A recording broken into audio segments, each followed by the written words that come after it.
Hello friends, मैं पीयूष आप सभी का स्वागत करता हूं मार्केट एनालिसिस के एक और नए वीडियो में। चलिए हम देखते हैं कल मार्केट कैसे मूव कर सकता है और हमारा ट्रेड प्लान क्या रहेगा। सबसे पहले हम डेली टाइम फ्रेम पर चलते हैं और देखते हैं कि कल के लिए मार्केट का माहौल क्या है बड़े टाइम फ्रेम पर। दोस्तों, आज हमने जो क्लोजिंग दी है वो एक हैमर कैंडल बनाकर क्लोजिंग दी है। सुबह के टाइम हम मार्केट में ओपन हुए और नीचे गए, लेकिन होते होते मार्केट में बायर्स की एंट्री हुई और बायर्स ने मार्केट को ऊपर ले जाकर क्लोज कर दिया, जिससे हमें चार्ट पर यह हैमर कैंडल देखने को मिल रही है। डेली टाइम फ्रेम पर हमारे पास जो सबसे पहला रेजिस्टेंस है वो है 23,500 का, और उसके बाद जो दूसरा रेजिस्टेंस हमें देखने के लिए मिल रहा है वो है 24,000 का। दोस्तों, डाउन साइड में अगर हम सपोर्ट की बात करें तो सबसे पहला सपोर्ट हमें जो देखने के लिए मिल रहा है डाउन साइड में वो है हमारे लिए 23,000 का। जब तक अब हम 23,000 के नीचे आकर क्लोजिंग नहीं करते ना, तब तक मार्केट में यहाँ इस लेवल पर बायर्स का इंटरेस्टेड रहेंगे, और जब भी मार्केट नीचे के लिए आएगा एक बारी बायर दोबारा ट्राई करेंगे मार्केट को ऊपर ले जाने के लिए। चलिए अब हम देख लेते हैं कि कल हमने जो डिस्कस किया था आज उन लेवल्स ने मार्केट में किस तरीके से काम किया। दोस्तों, हमने आज मार्केट में जो ओपनिंग दी वो पिछले दिन की रेंज में ही ओपनिंग दी, और जो लेवल हमने डिस्कस करे थे 23,370 का जो हमारे पास रेजिस्टेंस था, मार्केट ने फर्स्ट मूव में उसको अप्रोच किया, लेकिन हम उसको ब्रेक नहीं कर पाए और दोबारा से नीचे आ गए। उसके बाद हमारा जो डाउन साइड का लेवल था वहां से हमने फिर से सपोर्ट लिया, और कुछ देर यहां पर जब हमने ट्रेड करा उसके बाद जैसे ही हमने इस लेवल को ब्रेक किया जो कि हमारे पास था 23,370 का, डायरेक्ट हम पहुंचे 23,450 के पास, जो कि कल हमने टारगेट डिस्कस किया था। अब आज के मार्केट को देखते हुए कल हमें किस तरीके से ट्रेडिंग के लिए अपॉर्चुनिटी मिल सकता है वो हम जाकर एक बार डिस्कस कर लेते हैं 15 मिनट के चार्ट पर। दोस्तों, कल के लिए हमारे पास जो लेवल रहने वाले हैं उनमें अगर आप ध्यान से देखें तो आज हमने क्लोजिंग के टाइम पे लगभग 1 घंटे इसी लेवल के पास कंसोलिडेट किया है, जो कि लेवल है हमारे पास 23,400 से लेकर 23,450 के बीच में। इस लेवल में हमने लगभग 1 घंटे कंसोलिडेट किया है।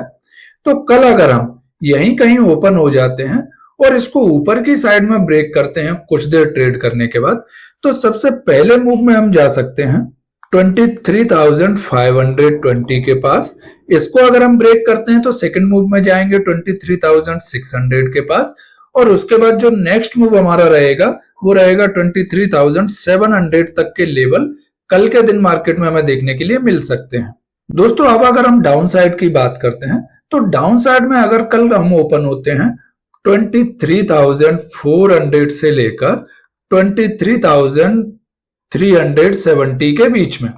और यहां पर हम कुछ देर ट्रेड करते हैं, लगभग 15 से 20 मिनट का अगर कंसोलिडेशन हम इस रेंज में करते हैं और इस रेंज को डाउन साइड में ब्रेक करते हैं कंसोलिडेशन के बाद, तो आप देखेंगे कि हम पहले मूव में आएंगे 23,270 के आसपास। सेकंड मूव जो हमें लेकर जा सकता है वह लेवल है 23,200 के आसपास, और थर्ड मूव में हम जा सकते हैं 23,130 के आसपास। दोस्तों, 23,270 के पास आकर हमें देखना पड़ेगा कि मार्केट में अब क्या माहौल बन रहा है, बिकॉज अगर आप देखें तो ये जो लेवल है हमारे पास यहां पर एक स्ट्रॉन्ग सपोर्ट हमें देखने के लिए मिल रहा है, क्योंकि यहीं से मार्केट में एक हैवी बायर्स का एक्टिविटी हमें देखने के लिए मिला है। तो कल अब हम जब इस लेवल के पास आएंगे और इस लेवल के पास कुछ देर ट्रेड करने के बाद अगर इसको डाउन साइड में ब्रेक करते हैं तो आपको ये जो लेवल है डाउन साइड के ये बहुत जल्दी अचीव होते हुए दिखेंगे, या फिर हो सकता है कि यहीं से जो रेंज बनी है उसको अगर हम ऊपर की साइड में ब्रेक करते हैं तो आप देखेंगे दोबारा से हम आज की जो क्लोजिंग है उसके पास आने के लिए ट्राई करेंगे, लेकिन डायरेक्ट हम इस क्लोजिंग के पास आएंगे ऐसा नहीं है। हमें अपने स्टॉपेज को देखना पड़ेगा, जो कि पहला मूव में हम आ सकते हैं 23,370 के पास, और उसके बाद हमारा ये जो क्लोजिंग का लेवल है उसके पास तक हम जा सकते हैं। दोस्तों, इस लेवल को जब हम ब्रेक करेंगे तो थोड़ा सा हमें देखना पड़ेगा कि मार्केट को इस लेवल के नीचे, जो कि लेवल हमने डिस्कस किया है 23,270, इसके नीचे थोड़ा सा सस्टेन करना चाहिए। ऐसा नहीं हो कि मार्केट नीचे आया और फिर से ऊपर रिकवर हो गया, तो यह ब्रेकडाउन फेल होने के चांसेस हैं और फिर मार्केट में हम ट्रैप हो जाएंगे।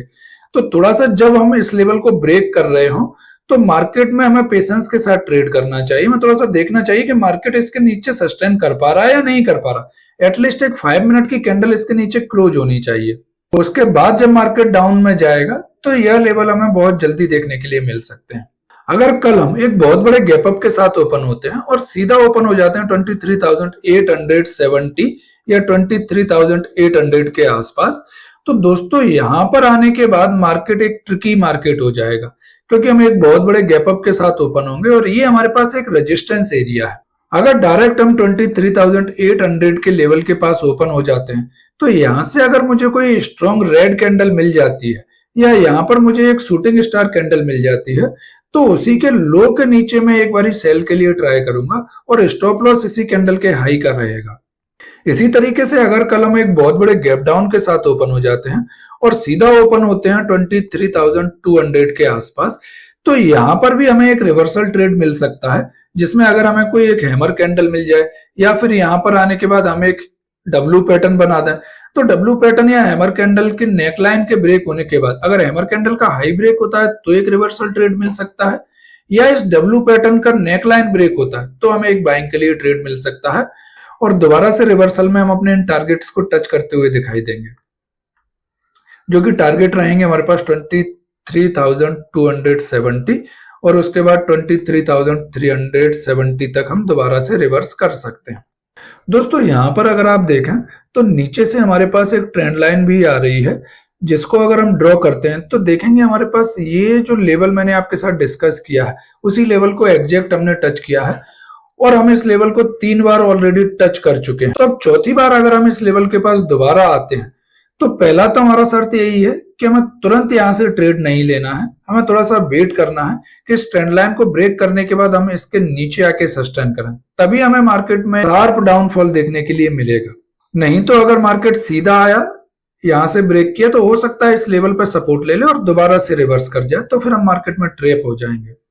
हमें एक अच्छा मूव तभी मिलेगा या तो इस लेवल पे आकर हम कंसोलिडेट करें और फिर इसको ब्रेक करें तो हमें यहां से एक शार्प मूव मिल सकता है, या इस ट्रेंड लाइन को हम ब्रेक करने के बाद इस लेवल के पास आकर थोड़ा सस्टेन करें और फिर इसके नीचे ब्रेक करें तो हमें एक डाउन साइड में शार्प मूव देखने के लिए मिल सकता है। दोस्तों यह कोई बाय और सेल एडवाइस नहीं है, कोई भी ट्रेड लेने से पहले अपने फाइनेंशियल एडवाइजर से कंसल्ट जरूर कर लें। आज का एनालिसिस वीडियो हम यहीं पर एंड करते हैं। यह वीडियो आपको कैसी लगी कमेंट बॉक्स में अपनी राय जरूर दें और वीडियो को लाइक और सब्सक्राइब जरूर करें। वीडियो को अंत तक देखने के लिए आप सभी का धन्यवाद। चलिए मिलते हैं नेक्स्ट वीडियो में।